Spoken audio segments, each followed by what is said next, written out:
Welcome back to r/neighbors from hell, where people share stories about their crazy neighbors. And if you are new to my channel, please don't forget to subscribe to join our amazing community. And without any further ado, let's dive right into the stories. The first one is titled My Insane New Neighbors. So, I've been living in a house in the suburbs/ruralish for 5 years now with my 3 roommates, all guys 30 or less. We are all pretty chill, we don't host big parties or play music at our house. We have some rather obnoxious vehicles because we are all mechanics, but we don't rev the crap out of them in the neighborhood, don't crap where you eat and all that. But our biggest sin, oh lord, we have a smoker, a fire pit and a barbecue in the center of our 1-acre lawn, and our new neighbors hate it. So these people, young couple moved in a few months ago, young kid, dog, a car that bottoms out on the road,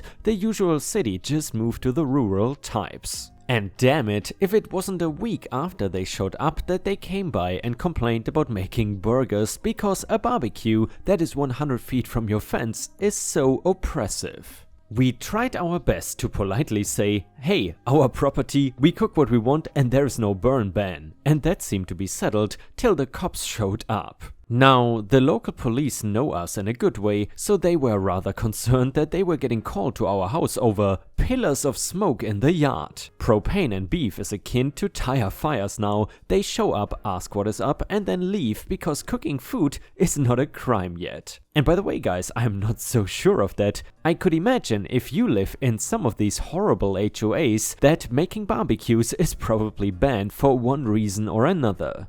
Anyway, so the next time we are cooking food outside in the fire pit, this time the damn fire department shows up because our house is supposedly on fire. Now, I've never interacted with the local FD before, but damn, the things you learn about vehicle parking, oil and fuel storage, and suspended objects when the fire chief shows up is just amazing. So now that my driveway is fire code compliant and the venison is a little burned, the fire department knows the neighbor is BS. This has continued in a hilarious manner of a lady yelling at us from the fence anytime we are outside and continually phoning police and fire non-emergency lines to the point that the police dispatcher phones one of my roommates and asks, "Cooking outside?" And the cops/fire department don't even show up anymore. The husband of the two tried to scale our fence once, and only once. The scream was hilarious. Because after living next to someone with an electric fence for 2 months, at that point you would think he would know what the yellow triangle with the lightning bolt means. And yeah, side note, the fence is there to keep the cows out. I thought of posting this recently though for the following chapter. It is getting cold out, I figured I should actually get my winter car running. It is having some engine trouble and needed a new exhaust system, so I was in the driveway with the exhaust pipe disconnected and the engine running. This is not /mechanic, so I won't go into details, and oh my god, you run an unmuffled engine for 15 minutes at 3 in the afternoon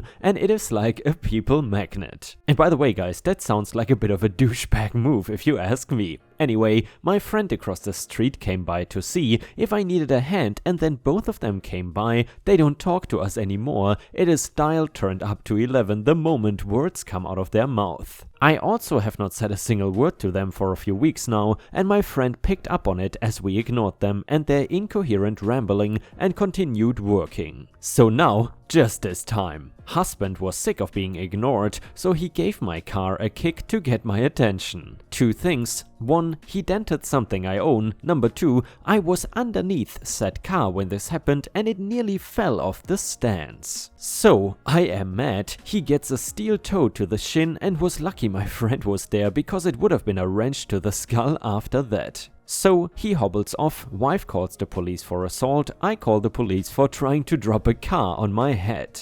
Cops show up and it is he said she said versus 2 young guys said and security camera footage. So the cops cuff him, ask me if I want to press charges, but I don't know how the courts work and I'm not really into that stuff. So me and the husband both agree to not press any charges, and the cops warn him that if he is ever on my property again, that he will get arrested for trespassing. My roommates and I giggled and had a beer, and for the past week nothing has happened. So in the end, my neighbors still yell at us, our friend thinks it's funny, we think it's funny, and I got a permit to extend the electric fence around my front lawn and driveway, so I have a fully enclosed property now. Vegans, I tell ya.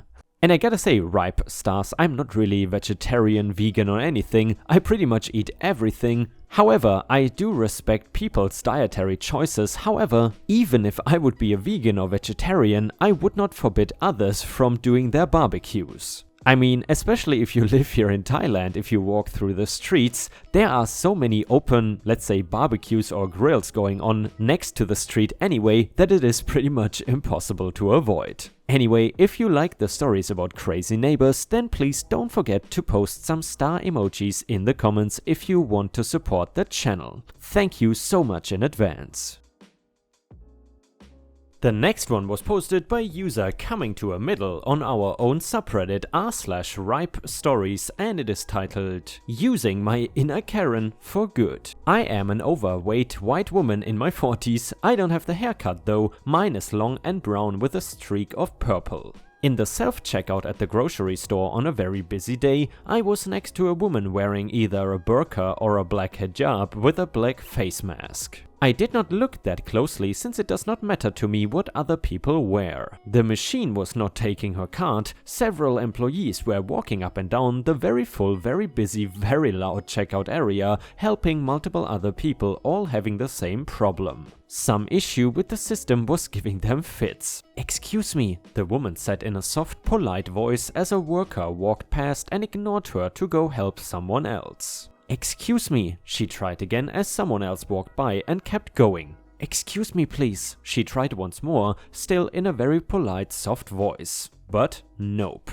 "If they ignore me one more time," I heard her mutter to herself. Now, I am a quiet, introverted sort of person who is happiest in the woods with my dogs or alone in my room with the door shut listening to Ripe read me stories, but over the years I have learned a few tricks. I laid eyes on yet another very busy and overtaxed worker who was passing us and gave her a great big smile and an exaggerated wave. "Excuse me, ma'am," I belted out. It felt like the entire store stopped what they were doing to stare at me in anticipation. The employee's shoulders slumped in defeat, knowing what was to come. Karen demanded sacrifice. She began to shuffle reluctantly towards her doom. I pointed at the soft-spoken woman next to me and said sweetly, "She needs some help, please."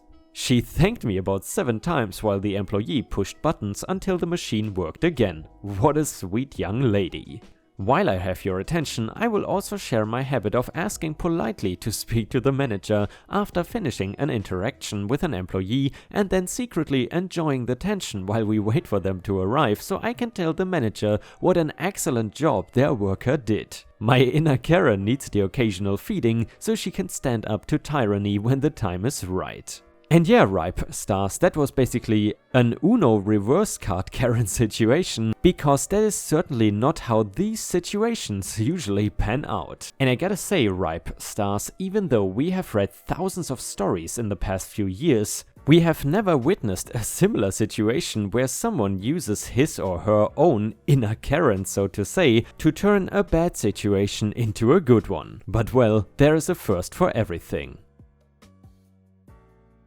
And the next one is titled Receptionist Accuses Me of Insurance Fraud, posted by user PastGreen3754. First, a little backstory. In 1994, I was driving my 67 Chevy Impala SS, which only had a lap belt on I-95 in the Boston, Massachusetts area. Traffic had slowed down to the point of going 65 miles per hour to about 0 miles per hour in a matter of seconds. The vehicle, Ford F-250 pickup truck behind me, did not notice traffic stopped and he rear-ended me going about 55 miles per hour. Unfortunately, while my lower body stayed in place, my upper body was thrown around and I ended up with 4 fractured vertebrae and ruptured 3 discs. I required surgery. After healing as best as one can from a broken back, I went on with life. I did physical therapy and had many epidural nerve block injections. Unfortunately, after years of those and 2 spinals from C-sections, I was diagnosed with a T-cef arachnoiditis, which is a very debilitating spinal disease. Pain levels can be right up there with metastatic bone cancer. Anyway, I was a network engineer but sadly became permanently physically disabled and was no longer able to work. For many years I worked and paid into my social security fund, so I was able to receive social security disability. Along with the disability, I qualified for Medicare health insurance. On to my story. I went to an appointment with my new neurologist, sadly my former one retired, in October 2021 for my AA, and because I have 3 more ruptured discs. As I walked to the reception, I noticed a young woman at the desk. When I got to the desk, the receptionist was on the phone, and after a few minutes of her ignoring me, I said to her that I had an appointment. She looked at me, rolled her eyes, and turned her back to me. By the nature of one-sided call, I was able to hear she was on a personal call arguing with someone. Finally, she turned around, I smiled, introduced myself and informed her I was a new patient and of my appointment. She did not say hi and really barely paid me any mind and just asked for my insurance card. Now, I do have 2 insurance companies. One is my supplement via Medicare and I also have private insurance through my husband. She takes my cards and looks at them. As she does, I explain the insurance through my husband is primary and insurance through Medicare is secondary. She looks at my insurance and then back at me and says, "You don't look to be over 65, so it was impossible for you to have Medicare." I briefly explained why I have it and I have had it since 2005. She again looked at me and said, "Do I look like an idiot? I know there is no way you have Medicare. You're attempting insurance fraud. You're probably using your mother's card." I told her, "Hey, you said the idiot part, not me. But I do indeed have Medicare and I can show you my ID to prove that it is my name on the card." She then looked at me again, grabbed her scissors and proceeded to cut my card into 4 pieces. She then said, "I know insurance fraud when I see it. I'm reporting you to the doctor and Medicare for fraud." At that point, I lost it and yelled, "I guess you just answered your own question. Because yes, you're an idiot and you just destroyed my insurance card because of your lack of education on how disability works." I then, yes, I know being Karen popped into my head, demanded to see the office manager. The receptionist said to me, "Oh, don't worry. You will be seeing the office manager for the trick you just tried to pull on us. Insurance fraud is theft." Needless to say, I was furious. I am typically a pretty nice and calm person, however, I am also Latin and grew up in New York City, so I don't take crap from anyone. One of the nurses comes out because at this point the receptionist and I are arguing, getting loud, and I was about ready to knock her upside the head with my cane. The receptionist immediately tells the nurse that she caught me trying to fraudulently use Medicare and that she cut the card up and I need to be reported ASAP. She then told the nurse, "I will call the police right now to come here." The nurse asked her if she checked my ID and she said, "No, there is no reason to, as she is obviously not 65, so she cannot have Medicare, plus her ID is probably fake as well."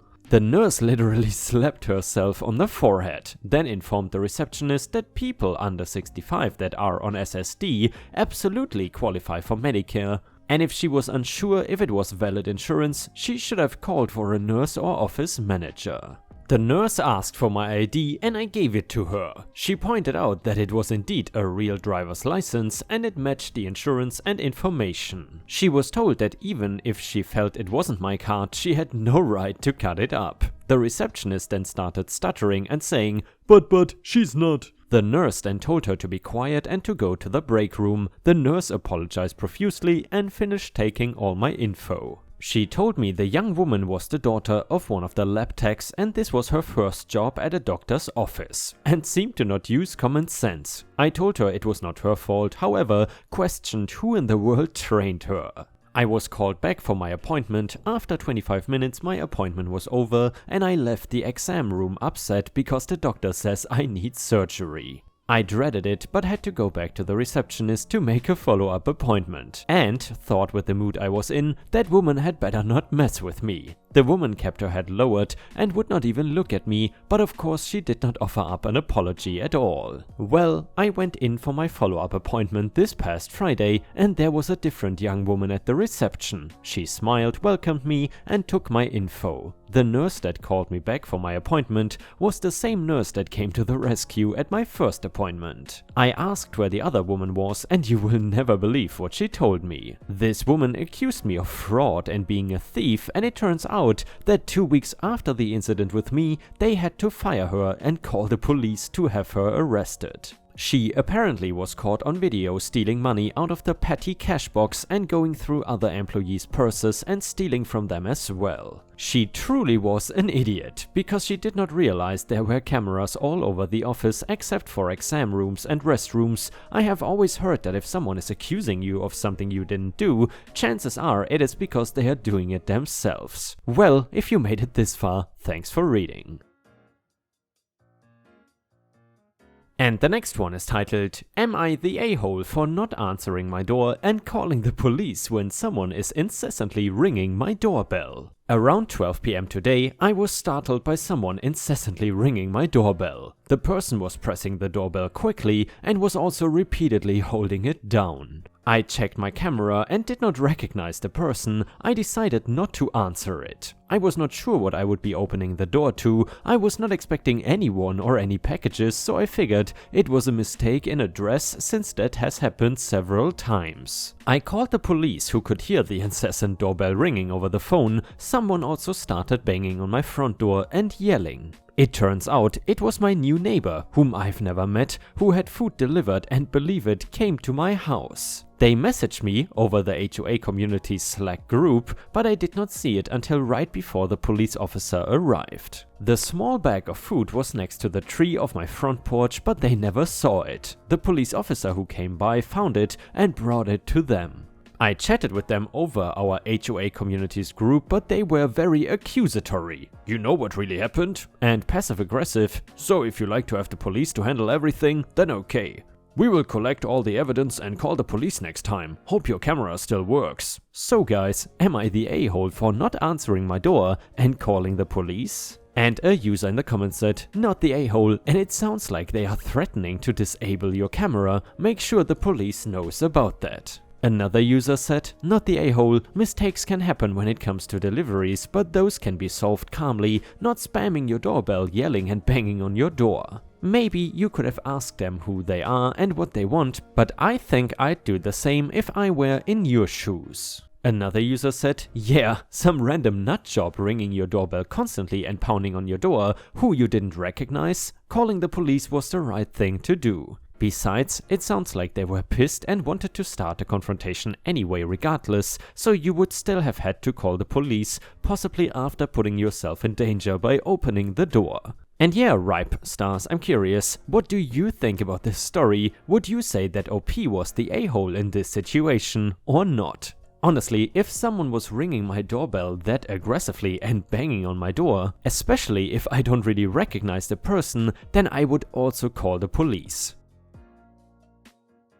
And Ripe Stars, with this we have reached the end of the video. However, if you still cannot get enough of my content, then I would highly suggest to check out my endless binge watch playlist, which will soon show up in the left corner of the screen. In addition, I would really appreciate it if you could not only subscribe to the channel, but also turn on the bell notifications, which you can do by clicking on the little bell icon right next to the subscribe button. This will help my channel tremendously, and this will make sure that you don't miss any of my videos. Furthermore, if you want to see additional Ripe content that I don't post on YouTube, then I would suggest to head on over to patreon.com/ripeyoutube for more than 50 exclusive videos that you will not see anywhere else. Thank you so much for your amazing daily support, and I hope to see you again tomorrow.